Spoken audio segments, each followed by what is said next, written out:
हाबा मावफैदों बेयाव फैनानै बिदिनो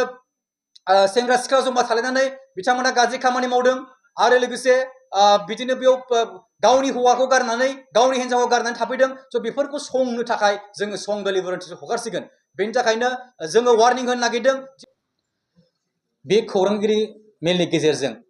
कामरुप मेट्रपलिटन जिल्ला दुलाराय बर' फरायसा आफादा फंनैसो बाथ्रा मिथिहोनो नागिरदों फोरमायनो नागिरदों खावलायनो नागिरदों आरो लोगोसे वार्निंबो होनो नागिरदों जे नोंथांमोना नुबाय थायो ससियेल मिडियाफ्राव जे गोबां मानसिफ्रा गुवाहाटीयाव खारबोयो सोरबा गुबुन हिन्जाव हौवाजों खारबोनाय सोरबा गुबुन हिन्जावजों खारबोनाय हौवा थासेयावब्लाबो हिन्जाव थासेयावब्लाबो गुवाहाटीयाव फैनानै बबेबा रुम भारा लानानै थाफैनाय जोंखौ जोङो नोंथांमोना मिथिबाय थायो आरो गोबां बेबायदिनो जाथाय जाबाय थानायखौ नोंथांमोना मिथियो जे गुवाहाटी नोगोरमायाव बेयाव गोबां फरायसुला फरायसुलिफोर दंफैयो फरायसुला फरायसुलिफ्रा फरायगासिनो थायोब्लाबो बिनि गेजेरावनो बिथांमोना समाव गाज्रि लोगो मोननायनि जाहोनाव बिथांमोना लामा आन्दायनानै समाव गाज्रि खामानिफ्राव लोब्बा थायो आरो नोंथांमोना मिथिखाबाय जे खायफा मावथावै खामानिफोरखौ मावनानै गुवाहाटी नोगोरमायाव फरायनो फैनानै बिथांमोना थैनानै थांनायखौ नोंथांमोना मिथिदों माब्लाबा एक्सिडेन्ट जानानै थैनायखौ नोंथांमोना मिथिदों माब्लाबा सुइसाइड जानाय मिथिदों दा कामरुप मेट्रपलिटन जिल्ला दुलाराय बर' फरायसा आफादनिसिम एखमब्ला बा सानसेयावनो मोनबा गाहाम हौवा हिन्जाव खारलायनाय जों केसेसफोरखौ मोनो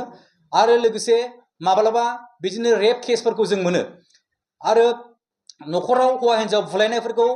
जों मोनबाय थायो गोबां जिल्लानिफ्राय बांसिनानो बिटिआरनि जिल्लाफोरनिफ्राय जोंनिसिम कलफ्रा फैबाय थायो दुलाराय बर' फरायसा आफादा बर' हारिखौ गेरेमसा खालामनो थाखाय नाजाबोगासिनो दङ नाजालांबाय थायो आरो नाजालांबाय थागोन अब्लाबो जोंनि समाजाव ओरैबायदि मानसि दङ जे बर' हारिखौ गुबुंले खालामनो थाखाय गुबुन गुबुन गुबुन खामानिखौ मावबाय थायो अब्ला जोङो गुवाहाटीयाव थानाय थामहिनबा कामरुप मेट्रपलिटन जिल्ला दुलाराय बर' फरायसा आफादा जोंनि बर' हारिखौ गेरेमसा खालामनो थाखाय बा बर' हारिखौ गुबुंले खालामनायनिफ्राय जोङो रैखाथि होनो थाखाय दिनैनि सानाव जोङो मोनसे स्क्वाड जों लन्च खालामदों आरो बे स्क्वाडनि मुङानो जाहैबाय जि आवेर स्क्वाड थामहिनबा गुवाहाटी आबसु वाच एन्ड रेस्किउ एंगेजमेंट स्क्वाड बे स्क्वाडाव माखासे रैखाथि भलन्टियार्स आरो संगालि भलन्टियार्सफोर थागोन गुवाहाटी नोगोरमायाव मोनथाम पुलिस डिस्ट्रिक्ट दङ ईस्ट वेस्ट आरो सेन्ट्रेल बे गासै मोनथाम पुलिस डिस्ट्रिक्टआवबो जोङो रैखाथि भलन्टियार्सफोरखौ दोनगोन जायफोरनि खामानिया जागोन जे बहाबा सोरजोंबा बुजानाय बा बहाबा सोरजोंबा थगायजानाय बा बहाबा खामानि मावनो थाफैदों लेबार खामानि मावनो थाफैदों नाथाय मालिकनिफ्राय दरमाहाखौ मोनाखै सालारिखौ मोनाखै स' बेफोर खामानिखौ मावनो थाखाय आरो बेजों लोगोसे सोरबा सोरजोंबा थगायजानाय बा सोरजोंबा लांखार जानाय बा हिउमेन ट्राफिकिंफ्राव सोरबा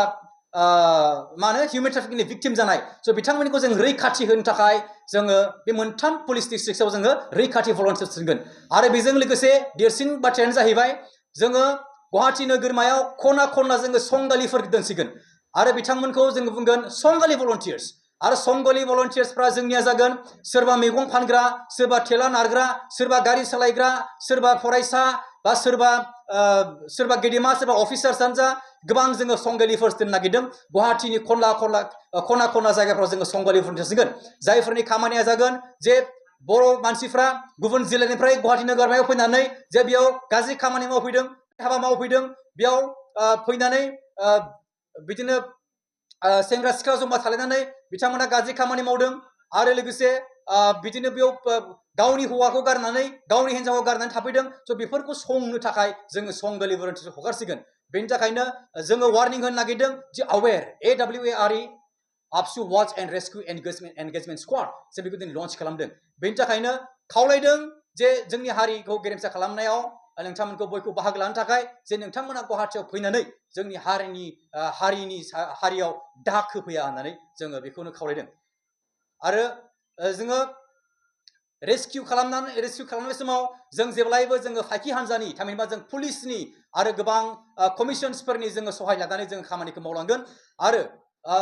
गोबां समावनो जोङो बर' हारि होननानै जों अनखाङो जे बर' हारि होननानै बेबो जोंनिनो बर' मानसि जे बर' फिसा होननानै जों अनखांनानै जोङो खेमा होयो गुवाहाटियाव जोङो बुवा अननानै गावनिनो बर' मानसि होननानै नाथाय जोङो बेबायदि बेसेबां गोबाव सैना थाबावनो बेसेबां गोबाव जों सहायबावनो जोङो सानबाय जे बिथांमोनखौ जोङो बुवालाबानो बर' होननानै अननायजों जानाय नङा दानिफ्राय जोङो ओरैबायदि खालामनो नागिरबाय जे दुलाराय बर' फरायसा आफाद कामरुप मेट्रपलिटन जिल्लाया जे सोरखौबा दायनिगिरि मोनोब्ला बा सोरखौबा गाज्रि खामानियाव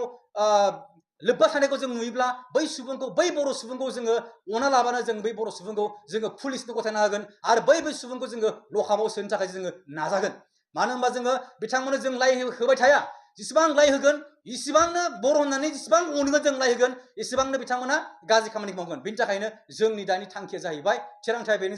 जाबाय जे बै गाज्रि खामानि मावग्राफोरखौ एन्टि ससियेल एलिमेन्टस बा एन्टि ससियेल खामानि मावग्राफोरखौ जों लकआपआव सोनाय दा